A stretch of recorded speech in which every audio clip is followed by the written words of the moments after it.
This is the panel on the psychology of why we play board games. So we're going to talk about some psychology. How much psychology background do you have, Matt? I studied psychology at university, and I wasn't especially good at it, but I really enjoyed it. Well, I got good at it when I was there, but I wasn't good at it before I went. I just thought it was really interesting, and I enjoyed the fact that it was a science that was really fuzzy and unknown, and a science with opinions, which is a sort of thing that lots of people get really kind of angry about, but I think it's really interesting to be working in that kind of theoretical space. And also the fact that sometimes, there is concrete stuff. You look at behaviors and you go, why do people do this? And it's like, oh, it's because of this. And it makes you realize that humans actually are a lot less complicated than we'd like to think we are, which I think is a good thing to remember.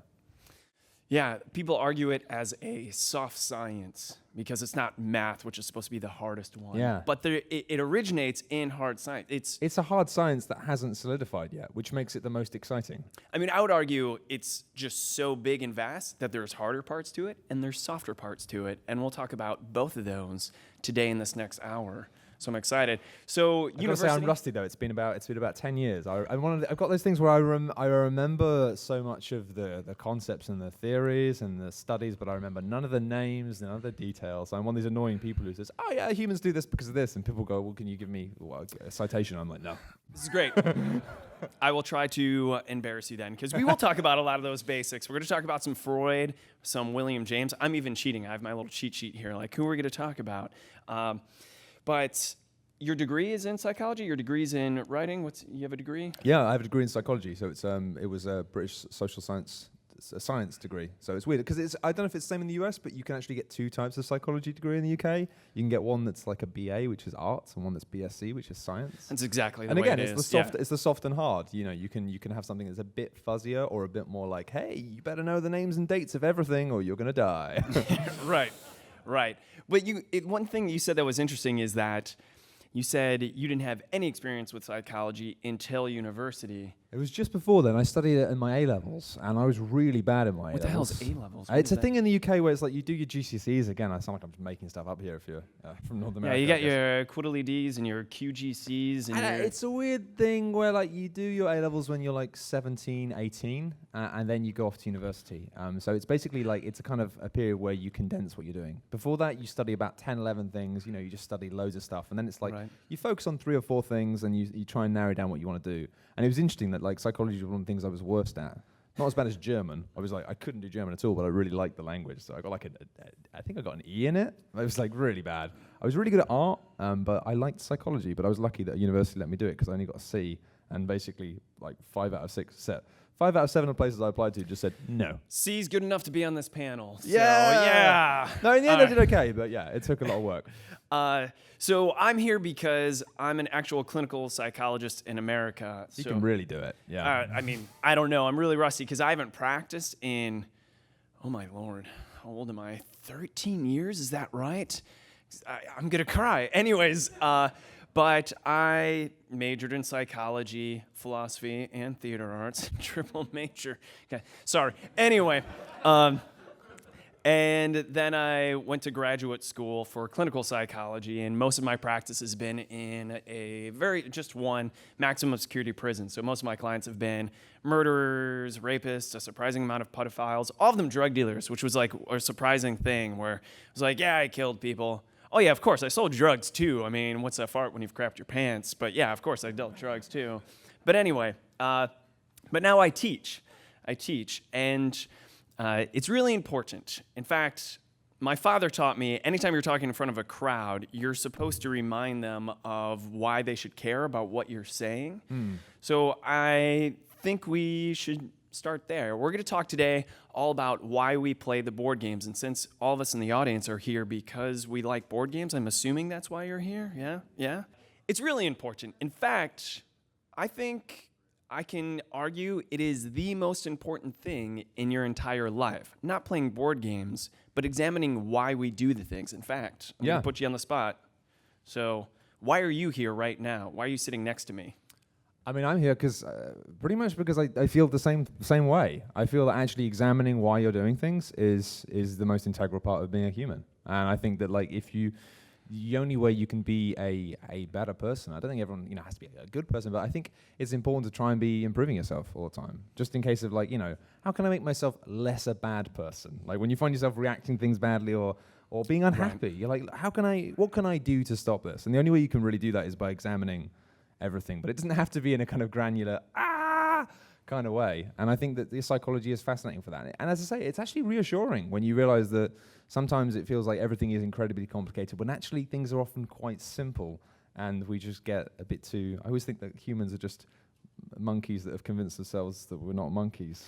No, that's absolutely true. Not so much that we're convincing ourselves that we're not monkeys, but we are animals. And I'm amazed at how people think we're not bodies of electricity and chemistry. An amazing experiment. We inject people with adrenaline, and then I say we. I had nothing to do with this research. When I say we, I mean... What have you been doing? Right. I mean, they know what they're going into.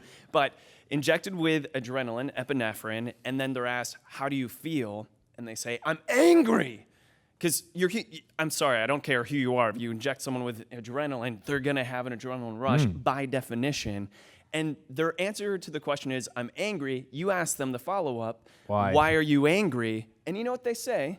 They say almost anything. Because you're breathing really heavy, because traffic was horrible. When there's only one correct answer, you just injected me with adrenaline, and I'm experiencing this biochemistry. I think for me, there was one defining point in something I learned in psychology that really was the moment where it was like, sort of changed my head forever and changed the way I looked at the world forever. And it was to do with the way that we make decisions based on information that we are not consciously aware that we have.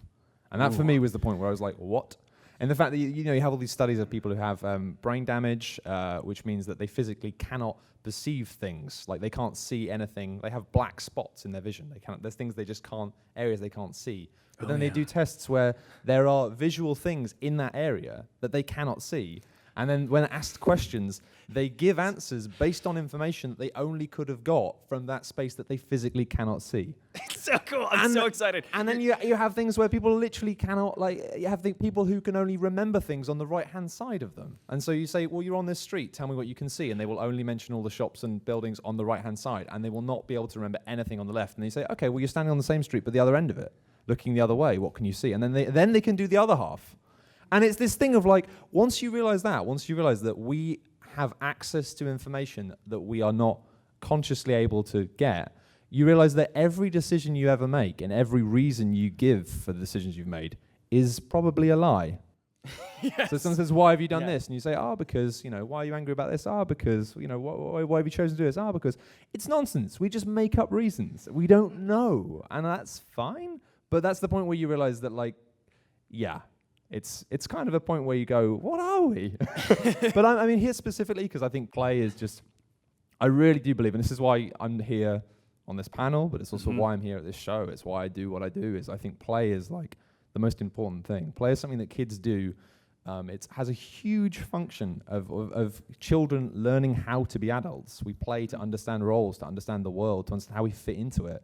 And I think it's strange and sad that as adults we decide that we're done, we're baked. We're like, I'm finished now. I don't need to continue to learn and think about the world and think about myself. And I think that's wrong. And I think actually, as we play, it allows us in so many different ways to continue to examine ourselves and understand ourselves and play around and sometimes just vent in things and sometimes use emotions and play with ideas that we're not comfortable doing in the world. And I think that play is just something that everyone should do for their whole life. And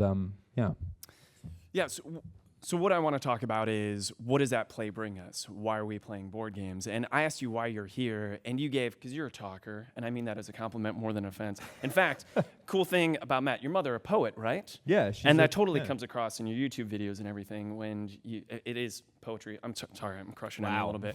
Yeah, it really is. It really is. If you guys ever watch Cool Ghosts, and anyways, have any of you guys watch any of Matt's? Okay, lots of you. All right. Thank you. Yeah, I think, no offense, you still haven't gotten to the heart of it. Oh, because we're play and I want to be a better person. Why? Why do you want to be a better person? I could give you an answer, but it's probably not true. I don't know. It's okay. Just give me the answer. Give me the answer. I don't know. I guess it's the human condition. You've got to want to do something. And I think that in an age of strange technology and increasingly less spirituality. I think it's just what else is there to do than just if you try and be the best person you can be, then you're constantly impacting the world in these waves and causing other people to make decisions based on unknown information. So the better you can be, the better everything can be. And why do you want everything to be better? Just why? Because then, I mean, as you say, we are just a ball of chemicals. And the fact that, like, you know, you give people adrenaline, they make them angry. If you're an angry person, you make people angry. Like, it's weird secondhand self-preservation. If you can make people in the world happy, they're going to make you happy. And all we can do is not just disagreeing. be happy. Yeah, I'm not disagreeing. Yeah. It's contagious. It's the emotion contagion effect, where if you get, it's the same reason why we want to hire shills in the audience. If someone laughs first, then everyone else is more likely to laugh. Yeah, see, one person claps, everyone claps, right? Thank you very much, sir, in the front row. That's why we have shills. No, I'm not disagreeing, but I will tell you, so many theorists totally think you're full of crap. Yeah, fine. Specifically, Sigmund Freud. Yeah. Because Freud said, what's really motivating you to be here at this panel, to go to SHUX? I like we get booed from Freud. Not from Freud himself. Freud. I think he's here. What, according to Freud, and it's okay if you get this wrong, because that just means I get to show off more, you're only motivated by one thing, Match. Why do you wake up in the morning? Sex. To get laid. The only reason any of you are sitting here right now, the only reason we ever wake up is we hit that alarm in hopes that we get laid. Today, I might have sex. And sometimes getting out of bed isn't the right answer. It's about sex. It's about the ego. It's about I mean, Freud. I'm kind of like fuzzy on because Freud is somebody who like I respect in terms of. So much of the framework of psychology came from him, like the idea of the subconscious. Thank you very much. Yeah, that's Freud. So many things we take for granted were all concepts just kind of coined by him. But then, you know, a lot of his studies were based on him investigating his cocaine-loving socialite friends and interviewing people who are off their faces about what they thought about their mum and dad. So my respect hits a wall. That's perfect. I'm glad that you met halfway, because a lot of people think, oh, Freud was dumb or whatever. But what a lot of people don't realize is that we know about molestation in the family because of Sigmund Freud, because he was the first person to talk about sex. And he was the first person who said, oh my goodness, all these female clients, almost all of them are saying that they're being touched by family members. And he said, I think they're lying, but there's a theorist that says he said that because no one would listen to him if he said molestation is happening. But people started looking into it. Anyways, for that alone, he's amazing, but he actually helped people. Sorry, really brought the energy down. He did a ton of, I mean, it was weird, dark research, a lot of this stuff, and a lot of things he was saying were and research is pretty, it wasn't really research. He was a bad researcher, but some of his theorization was solid. His empirically shown to be very true. Now, we already talked about how unconsciously we don't even know why we do most of this stuff, and that's empirical. I don't know why I'm here. I'd be lying if I said I did. Right. Later on, he tacked on, we don't just do things for sex, because a little thing called WW2 happened, and then he said we're motivated by a second thing. And some Freudian purists say, oh no, it's just they didn't like his later addition that he added on 30 years later. Almost like a music fan. I like the early stuff. But what did he add on later on? I can't remember, actually. Was it nationalism? Anyone? It's you're motivated by sex or death. Yeah, aggression. Oh, of course. Because those Nazis, I don't know why I was about to do air quotes for Nazis. They're real things. Anyways. I mean, that's a pretty 2017. Yeah. The Nazis came around and he thought, I'm not sure those guys are around for sex, because literally and this is horrible to say, they're literally burning and killing resources of sex. So what is it? So it's either sex or aggression. Is that true for our board games? Do we play board games because we want to get laid? Do we play board games because we want to kill someone? It sounds laughable, but maybe.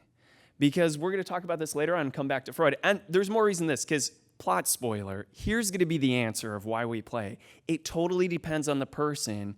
And here's the cool thing. It probably depends on the type of game you're playing. If you're playing a highly competitive Euro, where it's almost masturbatory, where you're just, you're in your own little thing. What are you really trying to prove? Especially if it's very confrontational. It is definitely a power play of you get more pleasure the better you do than the other person. In fact, I know players that admit that they get pleasure not from winning, but from other people losing. And that makes them feel better. And that's insane to me, because I'm totally different. Yeah. But so And also the other thing, like the thing that really opened me up to psychology was the realization that, like, you know, when I was doing it on a basic level, it was like, okay, well, now we're going to talk about Freud, now we're going to talk about now we're going to talk about this, and then it wasn't until you've talked about 5 or 6 major theorists that you start to go, but hang on, like, this stuff doesn't glue together. This stuff doesn't make sense. Like, and then you realize it's kind of cool. It's kind of like wizardry in the fact there are literally these different schools of thought, and they're like really massively conflict.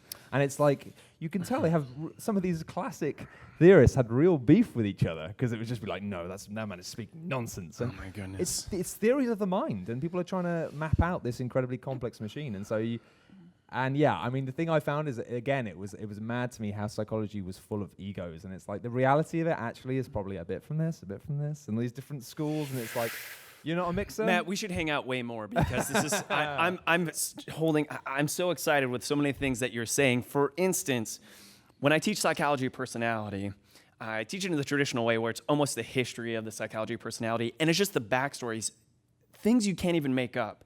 Like, one of my favorite theorists is Alfred Adler. And this is crazy, Tuesday night, Sigmund Freud would have friends come over, and they called themselves the committee.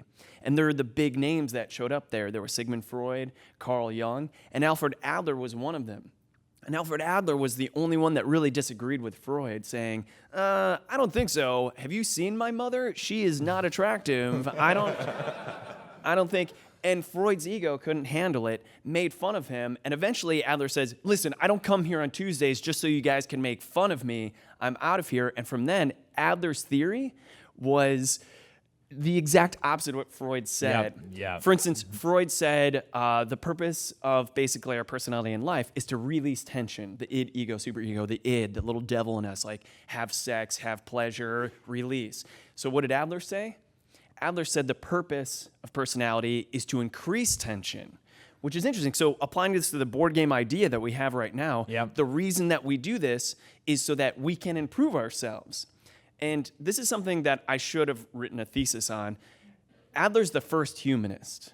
He laid the groundwork. No one really credits him because he basically said every single one of us is just constantly trying to improve. But that's kind of what you said. You want the world to be better. You want yourself to be better. And he came up with this idea of fictional finalism. This idea that we have this goal of our ideal self, and we're trying to get there. And maybe one of the reasons we play board games is we think, oh, the ideal person, me, does better at these board games, is smarter, can figure out strategies, etc. But here's the frustrating thing is, the reason it's fictional finalism, your final self, you'll never get there. Yeah. And it sounds horrible because, like, oh man, I'll never get there. But this is why it's actually beautiful. Because as you improve, what happens to your ideal self? It improves as well, right? But that's Adler. All right, so going back to the story, I didn't expect to share this story at all. I can't even make this up. Adler's significantly younger than Freud. They hated each other so much that when Adler died, someone came up to Freud, and this is actually written down, so this has been documented, where they said, hey, Sigmund, did you hear about Alfred Adler? And Sigmund Freud said, what is that man saying now? And that's my Sigmund Freud. And they said, no, he died. Sigmund Freud's response, ha! Just one more thing that I'm better than him at. Living. I'm better at living than Alfred Adler. So anyways, that's Sigmund Freud. Yeah, so... And this actually is why I ended up, like, I loved psychology. I found it fascinating. But the closer I got to actually understanding it and actually reading papers from modern psychologists and looking at these people, I realized I could never get into that world of academia because you realize it was still on a less overt way. It was still the same. It was just like little niche people writing ridiculously complicated papers and fixating for their whole lives on trying to disprove like one or two things, and it's just like, this is beef town. But still, there's so much. If you can approach it without like getting angry and without wanting to be right, when you look at it, it's a smorgasbord of like amazing stuff. Yeah. Well, anyway, let's expand on the fictional finalism and go to contemporary psychology. And again, to remind us why we should care, we should care about our motivations. It's what we really. It's a hard practice, and knowing what your needs are, I can't express this enough. can lead to an enhanced life. And it's easier said than done because, trust me, I mean, I have struggles like none other. But, I mean, that's not true. We all have struggles. I have struggles too, is what I'm trying to say. Let's talk about Martin Seligman. He's the founder, basically, of positive psychology. And that's totally new. That's only 20 years. Have you guys heard about positive psychology? A couple of you have heard of positive psychology? A few of you? Cool. There's like 5 people that raise their hand. Coolest thing, I think, ever. And it's amazing that it's just growing in our lifetime. Before positive psychology, the idea of psychology was, let's take the clinical population, the people that are sick, and bring them to functional. Let's make them okay, and so they can be part of society and working again. Martin Seligman came in and said, really, that's our standard? Functioning? Why don't we look at what makes us incredible? What makes us amazing? So we've looked at all of basically the happiest, most functioning people, not just barely functioning or not just functioning normally, but the most content, at peace people, and see what their secret is. And so the reason it's important to know our motives is that, especially in America, because when I have family, my mother's English, whatever, when I visit England, there's definitely, I feel, a cultural difference in what motivates us, because in America, we are definitely taught that you live to succeed, as opposed to just succeeding to live. Yeah. Because the average person is not happy. Like, Americans' life satisfaction rates are horrible compared to our European counterparts. Suicide rates are really high in America. And one of the things is, like, when you meet someone in America, one of the first questions is, oh, this is your name, what do you do? What do you do? Yeah. What do you do? Really, that doesn't necessarily define us, but in America, it does. So we spend all this time thinking, oh, I'll be happy once I get my degree or once I get my job. But once you get your job, then it's like, oh, once I get the promotion. And then once you get the promotion, I'll be like, well, I'm happy once I get retirement. And then once you get retirement, like, oh, I'm dead. Yeah. I mean, it is like, what is the point? What are you working for? What are you working for? So what is the point of games? And I'll give you just some basic thing. For instance, money. Does money bring you happiness? Yeah? Up to 70,000? That's so specific. How did you why do you say up to 70,000? Up to 70,000 is actually probably correct, because I can't remember the specifics that may even made the specific point. But I mean, this is a key thing. Like, inequality makes people unhappy, and that is, recent studies have just been like, yeah, it doesn't matter if you're really poor or really rich. Mm-hmm. It's just not good. It's better to be in the middle. It's better to be, because you want to feel like the same as people around you. Have we empirically researched this? Have we found out by surveying people, like, how happy they are, if more money makes you happy? I'm pretty sure, I don't know specifics, but I'm pretty sure there have been studies recently. Absolutely we have. Yeah. So, He knew! Of course. Right. Yeah. Of course. So, how do I best explain this? All right. Money, through research, we found out is like penis size. Mm-hmm. So think of it this way. If money made you happy, who would be the happiest people in the world? The richest people. The richest people. Are the richest people the happiest people in the world? No. In fact, if you look at Forbes 500, and when they take life satisfaction surveys, how do they do? Badly. They're miserable, and it kind of makes sense, because look at all the sacrifices you have to make to try to maintain that money, and probably your priorities are messed up. But how happy are you if you have no money whatsoever? Pretty bad, because you can't even live. You're worried about day-to-day lives, right? But once you have enough to meet your basic needs and your safety needs, and now we're starting to talk about that Maslow hierarchy of needs, it doesn't make a difference. So you said 70,000, sir. I'm not sure why. We have to talk after, because that was very specific. But I'm worried that your goal is like, once I get that $70,000 a year. You're shooting higher? Okay. Because again, I don't want anyone to fall in this trap of chasing the carrot in front of the horse if this next thing happens. And that even applies to board games, because it was actually Quinn's. Yeah. Quinn's turned me onto this when he was on the Tuesday night podcast. Humble pitch, right? It's a good podcast. Hey, thank you. He said he found research, and I since looked it up. It's totally true. They looked at biochemistry of when you play games, and people's enjoyment of games are most happiest. You know when?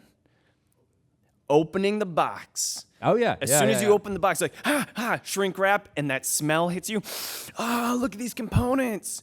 And then as soon as you grab the rule book, boom. Yeah. And that was one of the reasons why Like that was one of the basic ideas for Pandemic Legacy. It was how can you have a game where every time you play you get the feeling of opening the box. Yeah. That was the core of it. Yeah, it's Coke. It's basically like, oh, sorry, that's not really, don't do drugs. No, just play board games. They really are better. But yeah, even I think actually the inequality thing is really interesting, and I think sometimes, like again, what I find fascinating about psychology is psychology empirically proves things that we already kind of know to be true, and sometimes it's like actually old like folklore, old things, or people feel this way about things, and then you go, oh no, actually for hundreds of years people have been right. And I think with games especially, there is a funny thing, and this doesn't apply to everyone. There are some people who really do enjoy watching people lose, but I think we find frequently when we play again review games is. Sometimes it's like there is a big difference between beating people in a way that is satisfying and not. And you sometimes have games where like you feel like, and there's a game we talked about recently, Terraforming Mars, had a mechanic whereby you could play cards, and it was basically a kind of make your own machine, but then it had elements of interactivity where you basically just go, I'm going to kill your animals, or like, and actually no one felt good about it because it was just like, we're all building Mars together, but now I'm going to kill all your animals. And sometimes it's this feeling of like, actually like when you're in a position, and also like in position when you're like running away with a game, when you're playing a 4-player game and one player is just like bossing everyone. I mean, like Monopoly is the main thing. Like, it's not actually nice. It means you end up like the person who's winning. Sometimes some personalities will still enjoy that feeling of crushing, but most of the time, the people who are really losing aren't having fun. The person who's winning isn't enjoying it. So I'm going to talk crap about you a little bit here, because when we had the opening, you talked about dead last, and you guys said, "Oh, I really enjoy dead last."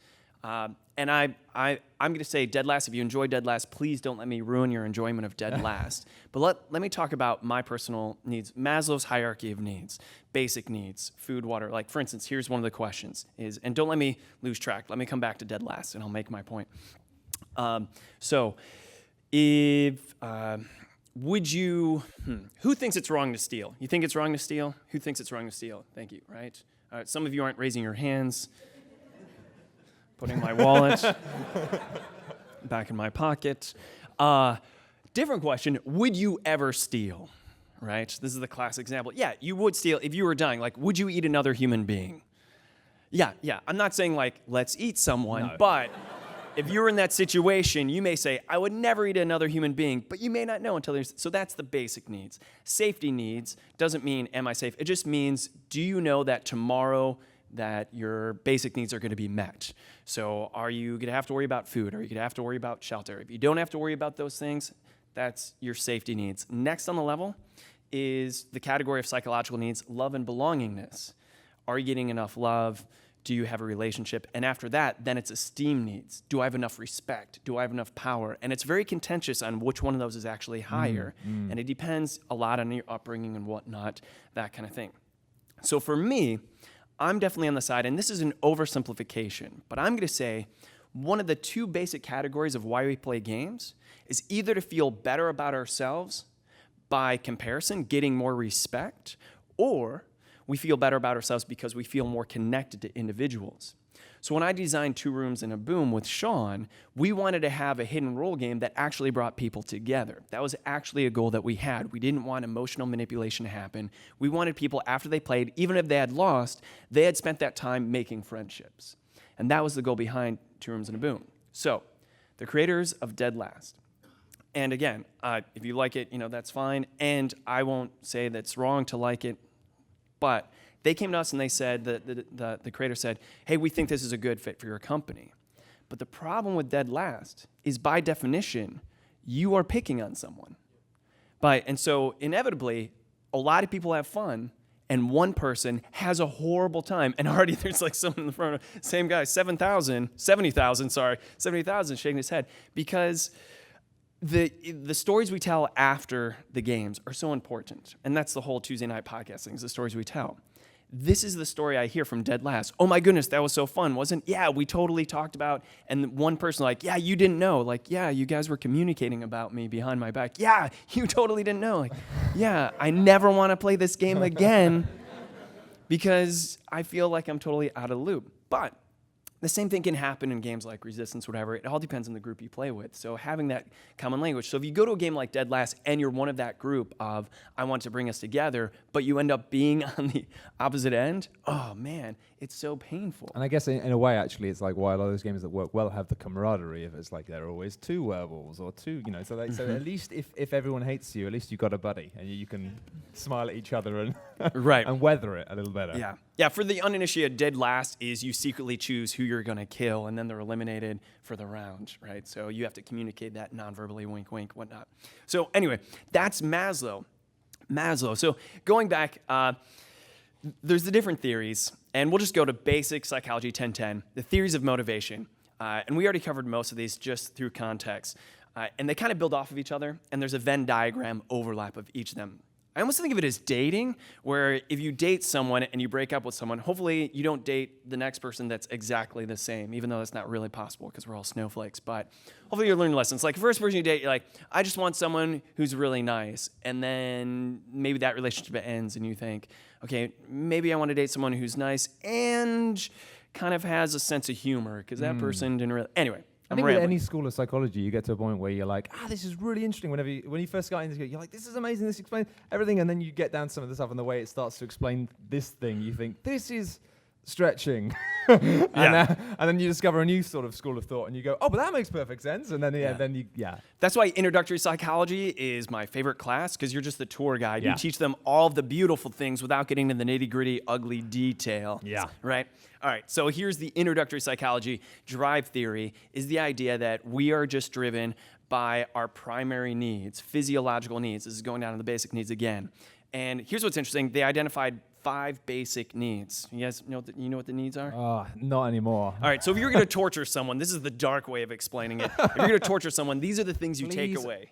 Bear in mind that the SHUX convention, our rules, guidelines, no torturing. Yeah, I mean, don't do coke, don't torture. I didn't think we were going to have to explicitly write these things in the rules. Jesus, Alan. Yeah, sorry. All right.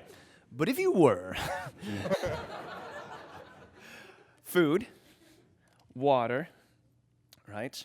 Avoidance of pain is a primary need, right? So that's normally what we think of a torture, right? This is a weird one. I think this kind of goes with avoidance of pain. It's warmth. So if you want to torture someone, put them in a cold area. What's the last one, which is, it isn't sleep. It isn't isolation, but a good answer because we do need contact. Oh man, I can't wait to talk about kangaroo care and contact and how that's a need and why board games are better than video games, but we'll get there. Thank you so much.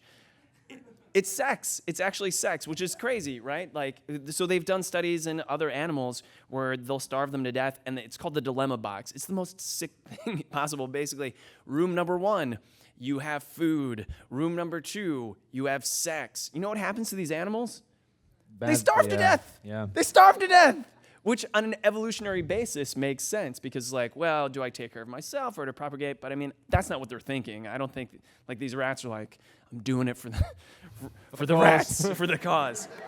Anyway, but does that explain all of our behaviors? Certainly not. No. Because we're not doing it all for that. I mean, Freud argued yes. That's Freudian theory. So then there's incentive theory, which is you add on onto that power and money and respect. So now we're kind of going into this. It's almost like The Sims. You guys familiar with The Sims? How you have those meters? So drive theory is like if your hunger meter I goes need low. more respect. Yeah, like more respect, more money, that kind of thing. But that doesn't explain all. Or like for instance, I don't think you're making money or respect when you're playing board games. Next theory, arousal theory, and this makes a lot of sense. So we want, and this is more of a balancing act, we want to maintain a certain amount of arousal. If we get too bored, we become sensation seekers. So that's why the best audiences are Friday night audiences. No offense to this Sunday morning audience. But it's true, and if you're in theater... It's true. I mean, I do live podcasts, and we do them on a Monday night, and it's tough. But whenever we've done them on Friday and Saturdays, they're like actually insane. They're so raucous that it's almost like you feel like you've just started a cult. It's just terrifying. Because people are sensation seekers at that time, right? Yeah. But then if you look at the other extreme, let's suppose it's the zombie apocalypse. What are you looking forward to doing? Nothing, like a nice warm bath. Like even crapping's a dangerous situation. Anyway, sorry. It's true. It's not covered enough in that sort of thing. Yeah. Dead of winter, you need to come up with some situation where...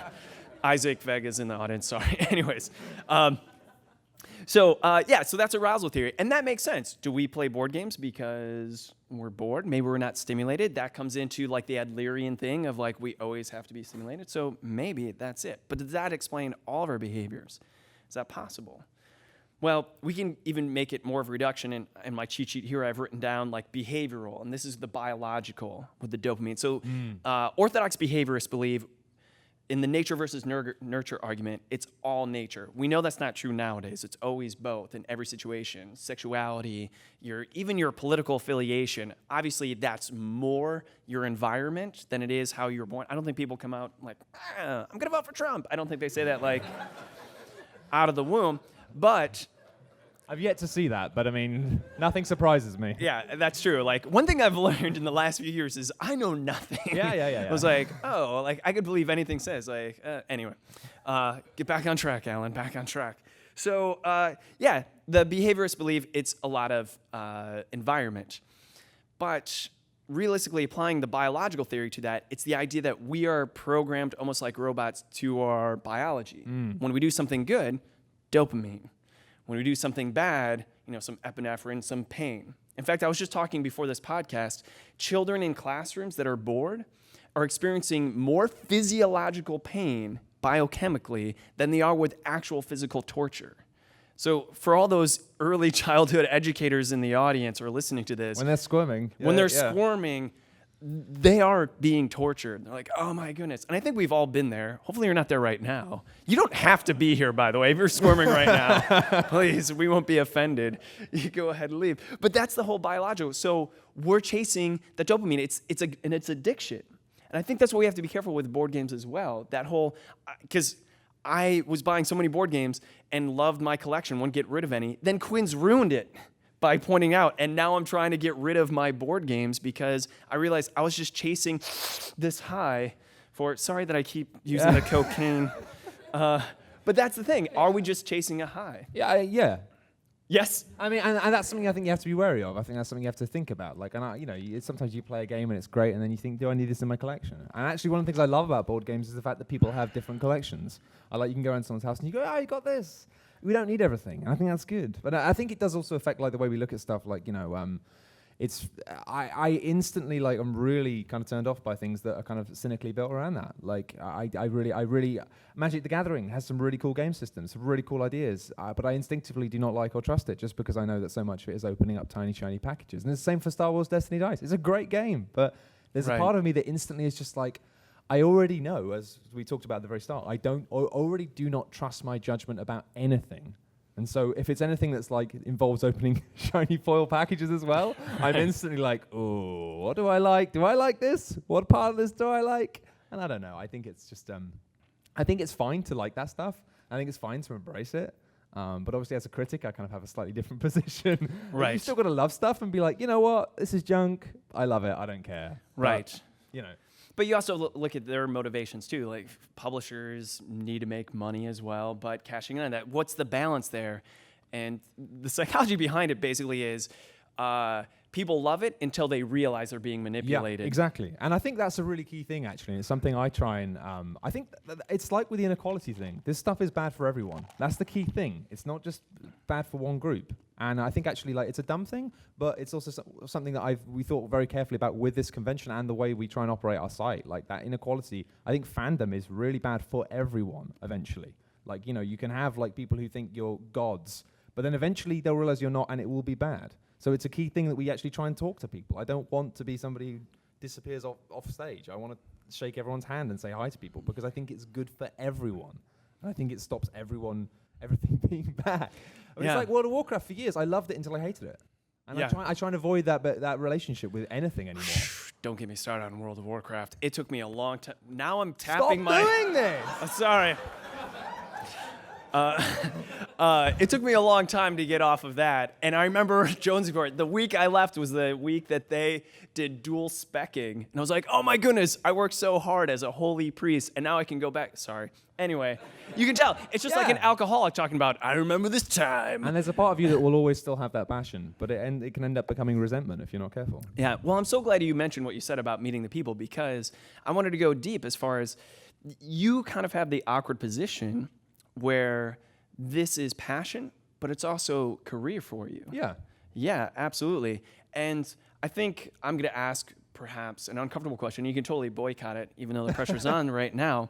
How is that balance? Because if I were to ask you what's motivating you to be here, if you said, well, money, food, like I need this so I need you, the audience, to like me so that you'll watch our YouTube. I'm speaking on your behalf. So you'll watch our things and support us on Patreon and come to our shows so that I can feed myself and etc. So, well, I mean, to be honest, like we didn't want to ever really have to go down the road of people paying money that affects content editorially.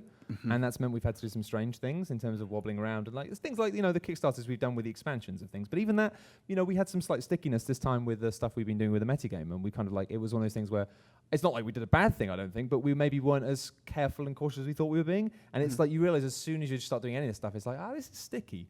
So we thought a convention might be a really great way to be able to like continue to make this an established thing. And also we want to hire more people. We want to have we talk a lot about diversity and stuff, but we want to actually like try and we really are, and it's difficult with this stuff actually. It's harder than we thought it would be, but there's lots of things we'd like to do. We don't want to like grow a lot, but it is a thing where like one of the reasons we're here and doing this is because we want to find a way to kind of make this a business that can sustain us. We want to do this for our lives. So again, really actually the core of why we're here, doing this is more of a passion thing than a professional thing. But you need the professional thing to work in the right way that doesn't damage the passion in order to be able to do the passion and keep it's complex. I think it's actually really simple, and I think this is where I'm going to give you credit. All right. It is complex, but I think the simple answer is that Quinn's poll, you were talking earlier, and you said the number one goal in everything you're doing here is have fun. Yeah. And as soon as it's not having fun, whoa, right? So. Oh yeah, I think especially with what we do, if we weren't having fun, if I wasn't having fun right now, like everyone would know. Right. Yeah, and everyone would be done. You wouldn't. Yeah, if you were miserable and you were just phoning it in, people would be able to tell. And there's some types of entertainment and content where that doesn't actually matter. But with what we do, it really does. So yeah, no, it's that really always great. Comes first. So here's basically what I want to come around to is that it comes down to self-esteem. So self-esteem is considered the currency of the quality of our own understanding of our lives. And we've researched this. We've looked at people when they're about to pass away and their life satisfaction, because when you're faced with death, pretty much you look back at life. And we ask these individuals, how happy are you? And, an interesting thing, I'm not sure, any of you know Jennifer McGonigal, who does the TED Talks, that does it, of course, 70,000, right? This guy, what is this? It's like we're the same person here. You reading anything. Sorry. So basically says when the research, when these people die, no one says, I wish I had worked harder. No one really says, I wish I had more money. They always say, I wish I had spent more time with my loved ones and whatnot. Yeah. And the people that have less of those, and I hate to say regrets, they're the ones that have the higher life satisfaction. And they have a high self-esteem. And self-esteem, by definition, your own self-worth. So you look back at your life, how worthwhile am I? Is this planet better because I'm here? And what's the danger without self-esteem? What's the big danger? If you don't have self-esteem, then suicide. Yeah, sorry to talk about suicide, but yeah, absolutely. That's the dark, dangerous part of it. So this leads me into why board games instead of video games. That's interesting. And I think, especially with board games, the thing that's really great is I think it does come down to, and I think we're going to see a lot more research about this in the next 10, 15, 20 years. And we already see a lot at the moment, actually, about the difference between social interaction online and social interaction in person. And I mean, when I was at doing university degree, my major paper, my 10,000 words, was about I did something to do with the use of emojis in terms of basically... they weren't called emojis back then. They were just emoticons. But yeah, about using smiley faces and stuff to basically convey, almost being used as safety techniques, to be like basically people putting them at the end of a sentence to convey meaning. And without them, like the meaning is lost or dangerous, and being used as almost like a replacement for actual facial expressions in a dumb kind of way. And then I did stuff to do with World of Warcraft and just socialization and the way that guilds basically were used as ways of making people behave in the way that they do in society in an online space. and this sort of, and I was much more kind of rosy-minded about all this stuff back then, and I was like, it's great how, you know, online games, you can replicate and have the same kind of meaningful experiences with people as you can in person. And I now don't believe that to be true. I think it's good, but I do not think it's a replacement. And I think there is something very human about just sitting around a table with other people. And I think for self-esteem as well. I think sometimes the people who enjoy crushing other people in games and genuinely enjoy watching other people lose and then winning, I think it's the same thing. It's self-esteem, but it's just that their sense of self-esteem and how they gain it has somehow been toxified by factors. And I think that for me, it's the fact of like, sometimes it's a case of like sitting and playing a game and being able to, in the process of that, make your friends laugh. You make a joke about, wow, look at this card. And that's just a simple self-esteem thing of like, my friends like me, my friends are laughing. And sometimes it's a case of like, you know, it's a thing that we did. I think I saw Quinn skulk into the room recently, but a great point which he made. It's Quinn, I love that guy. Tigris and Euphrates, Tigers and Pots. And that was a point which he was like, we were thinking about that. And every now and then when we were doing a review, he's like, I've got this point I really want to make. You know, and it was a point about saying a fine move and this thing of being like, that was a fine move, like this sort of feeling. And I think that's a big self-esteem thing. It's not always about winning. It's sometimes just a case of like, and frequently I lose and it's fine. And but I like the fact that sometimes, even if you lose a game, you can have one round where you do something where everyone goes, that was really good.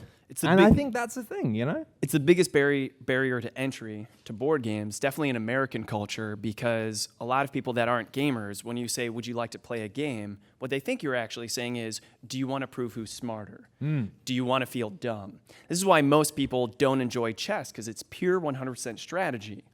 Interesting research. What is the correlation between chess and your success in life? 70,000. Yes, 0. If you're a really good chess player, do you know what that means? You're good at chess. That's all it means. Total side note, I wanted to say, I just want to do a public service with emojis and emoticons. Putting a winky face behind whatever you say does not automatically, it is not immunity from anything. You can't say, by the way, I'm going to murder you and your total family. Winky face. Don't do that. But it is if you kind of are like, I'm saying something now and I need you to know it's sarcastic. I mean, that was what my paper was mainly about. It was for when you're saying something and you're like, I need to say this, but I also need to know that I'm not you.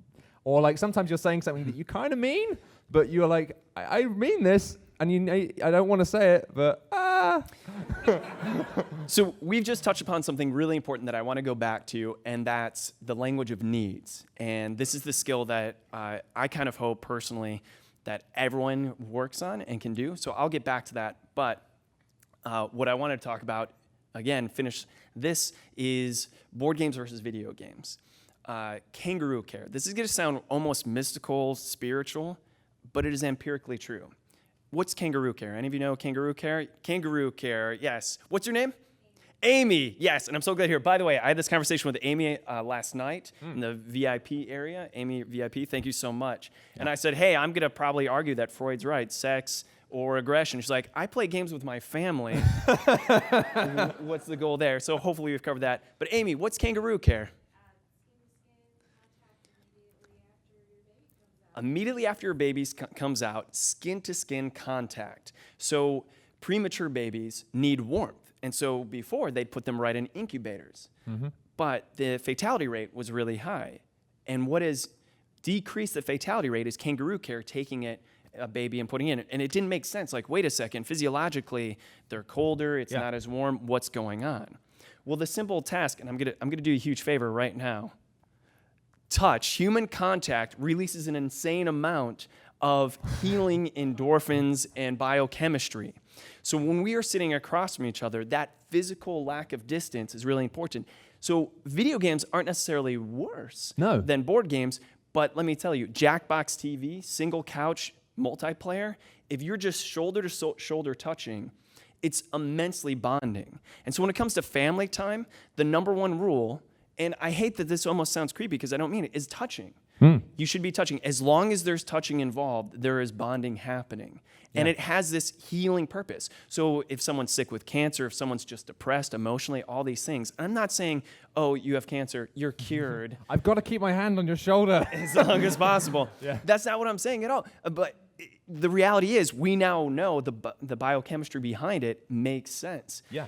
So, and I think that's the thing is it's not actually a case of like, I think it's interesting at the moment that like board games are filling a space, not just in the game space, but filling a space in culture right now. And I think that's why it's bigger and bigger is people, you know, for all of the fear mongering of people going, kids these days are living inside mobile phones. They're going to be transmutants of electricity and float into clouds. And it's like, I don't know. It's been a long weekend. that's good. But you're an improv master. But people are actually self-medicating. People are realizing now, like, you know, as adults, like we got to the point where we've grown up with technology and we're starting to go, you know what, actually, this whole thing of me just living in screens in work and then living in screens at home, people are actually fixing themselves. They're realizing, actually, no, I need to switch my phone off and I need to sit around a table with people. Beautiful. And I think that's why I think that's why the resurgence is happening and why board games are getting bigger and bigger. But video games can do that as well. It's just that the use of online games as a way of fixing multiplayer, of being like, but you can have 100 people playing at once. Why wouldn't you do that instead of 4?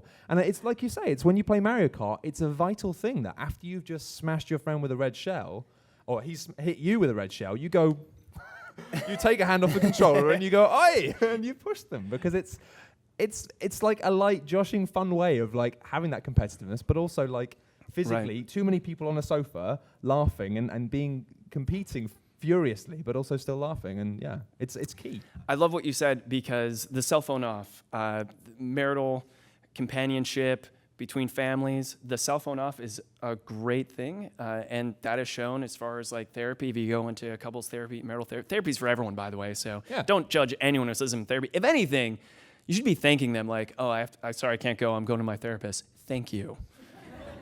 I don't know what's going on in your life. You can share it with me instead of a lot of judgment that's still around nowadays. But anyways, one thing is great improvement in my own coupling is cell phone off time. So like, hey, cell phone off time. And I think that equates directly to board games. It's like video games are amazing. I'm not trying to tell you stop playing video games because I play video games too. I play with Paul. Anyway, so that's not going to happen. But take the time with the board games, go back to analog, the actual tactile feel, look at the person that you're seeing. Again, it's that distrust as well of foil packets. The thing is, like, you know, you can only have so many foil packets in a board game. Whereas video games, or just actually, you know, I did a talk recently to do with, what was it? I don't know. I'm not sure if I was there. God, it was to do with video games, today? And it was to do with the nature of video games, and it was to do with like that's it. It was basically the idea that cultural complicity. Thank you, Quentin Smith. There you go. Of basically the idea of like everything we put out there is a part of culture and it has an impact of waves on culture, and so you should think about it. And I was talking about these things, and basically it's I've completely forgotten what I was saying. But no problem. But no, yeah, it's the fact that like these things can be really manipulative and really like they are all consuming. Video games are incredibly addictive, and one of the things that I was saying is that social media is exactly the same. Social media and apps it's just like a video game. Right. The fact that it's like you're constantly opening foil wrappers. But we don't want to throw away the baby with the bathwater and know that there is definitely a curve here. So you start going up, but too much. And then it's a exactly. problem. And it's just that thing of like, you just got to be aware that every time you're picking up your phone, you are just opening up foil packet after foil packet after foil packet. Yeah. And sometimes you just got to say, no, I'm going to stop doing that for a little while. Yeah, it is the slot machine where you're just hoping that you get the next high. Like, oh, someone liked my tweet. Yeah, you go to Vegas for a week, you got to go and eat. Get some fresh air. Yeah, absolutely. So I said I wanted to get back to the language of needs. So going back to the therapy thing, one thing that I've learned, because you're supposed to practice what you preach, go into therapy, etc., is the world would be a better place if we were in touch with our actual needs and we're honest. And we shouldn't be ashamed if we say, I'm playing this game because I want more self-esteem. I mean, that sounds really depressing, but it shouldn't, because that's the most honest thing you can say. Everything I'm doing is so that I feel better about myself. But the good news is, when I feel better about myself, I'm going to feel better about you and the rest of the world. And that's the whole humanist that we were talking about. That's Maslow, that's Carl Rogers, all that jazz, right? But it's so hard for us to do because there's so much shame, especially when it comes to really deep interpersonal relationships. But if you talk about your needs, your wants, and you're able to share that, you can't disagree. You even say, you've said before, at the beginning of SHUX, if someone says, hey, you're bothering me, you're hurting my feelings, you can't disagree with them. You can't say, oh, your feelings aren't hurt. Yeah, exactly. Yeah, it's the same thing. If I were to convey, if you were to say something that upset me, it's like, what I need right now is to know we're okay. I need to know that we're still friends, or maybe even be more specific than that. We're fine, Alan. It's fine. Thank you so much. All right. I'm glad you read the subtext there. Good. No, but that's kind of the goal. And I know this sounds really preachy, and it's supposed to be, is that I hope that we can create a society in which we can openly share our needs, and that way we're able to empathize better with what we're sharing. Like, hey, if I were to say, hey, I need you to all like me so that I feel more comfortable doing these things and it makes me sleep better at night, and I can go home and say We've alluded to this sort of thing in Q&As before, but like one of the only reasons that me and Quinns can keep working together making videos as frequently as we do and enjoy it is the community, is the thing of being like, you know what, today actually we're supposed to be filming, today I cannot work, or today I need to work, like today I need to meet up and do something, like, and it's that basic thing of just being like completely honest, of being like, you know what, actually today I'm physically broken, can we do it like in a few days? Yeah, today no people. Tomorrow people, right? But sometimes it is that, and again, through me doing some therapy for more serious life stuff, that ended up being like, I've talked about all that stuff now, what can I talk about? It made me realize, whoa, actually talking about all this stuff is great. But yeah, you start to realize that actually, like, you're almost afraid of saying these things, of being like, you know, I'm physically broken today, I can't deal with people, because you're worried people are going to go, whoa. When actually half the time people go, all right. Yeah. People don't actually care as much as you think they will. in a good way. In a good way, yeah.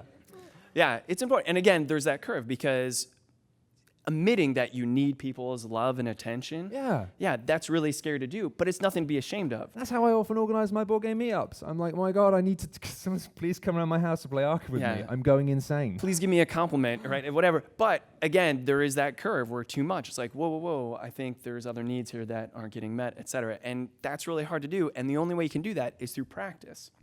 I still struggle. I wish I was a master of knowing right then and there, oh, this is what I need. But I don't. It's not until, and I know I'm not alone. You guys ever been mad and walked away from a situation, and it wasn't until like hours later, maybe even days later, realize, oh, that's what I was actually mad at. Have that happened? No, you're shaking your head. That's never happened to you. You're a liar.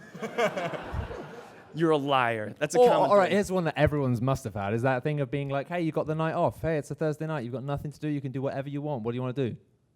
And you try and play a video game, no. You try and watch TV, no.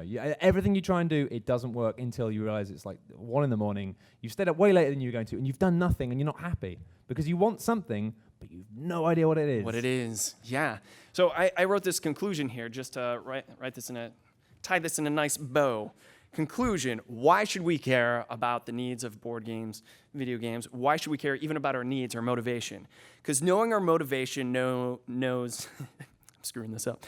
Knowing our motivation means that we know our needs, and knowing and embracing our needs prevents a loss of purpose and malcontent. Because we're designed to be malcontents. That's one thing to keep in mind. Like evolutionary psychology, the reason that we keep on growing and progressing is we're designed to be uncomfortable if we're doing the same thing over and over and over again. And that's a good thing and that's a bad thing. That's that fictional finalism. Anyways, but if we embrace our needs, it prevents this malcontent. And if you prevent the loss of purpose, then you prevent the loss of self-esteem. And by preventing the loss of self-esteem, obviously greater self-esteem, it means a greater life. So really directly, as bizarre as it sounds, we're talking about the secret to life here. Yeah. Like at the end of your days, what makes you happy? Like when you're on death's bed, what makes you look back and say, and you know something, good life. Something you can take away from this now and have as an immediate thing, I think, is even that simple thing of when you're choosing a game with your friends and being like, I want to play this, I want to play this, I want to play this, and you find yourself thinking, I don't want to play this game. And people say, I don't like this kind of game. Do we have to play this kind of game? Like that is not just like as simple as just being personal preference. It is fine to just be like, you know what, I'm not actually in the mental headspace right now. I'm not feeling like in the right place to be playing a game with like loads of deception. Or I'm not, I can't be doing with like all this like adding up and addition. Can we play something later? Yeah. And it's not like you being like, why do you not like this kind of game? It's fine to just appreciate that actually there's a broad range of things you can have a part of the needs. And it's like, I need this today. I need like 2 rooms and a boom, or I need like something super gritty. Like some days I'm just like, people want to say, you want to play 2 rooms and a boom? I'm like, no, I want to do like, numbers and cubes on my own.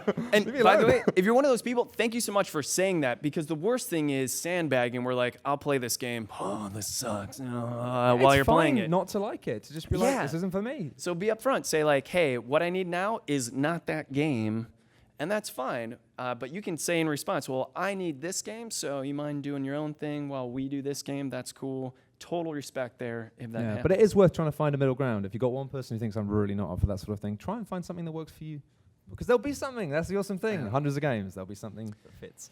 Oh, we have questions. It is time. You've got a flight as well. I got a flight to catch, but I hate to leave someone hanging. We'll do one quick question. One question on what you're talking about.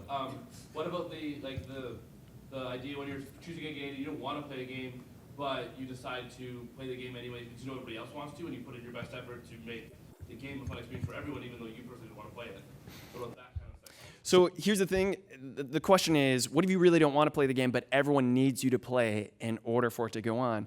I mean, that's totally up to you. If you can't fake it, basically, then don't. If you can stand your ground, and no one should be able to criticize you for that. Like, listen, I'm really not in the place. But if you know that doing it is going to make all your friends happy, and that's enough to make you happy, then that's it. Like, I think it's just you can't allow yourself to do it if you know you're going to hate it.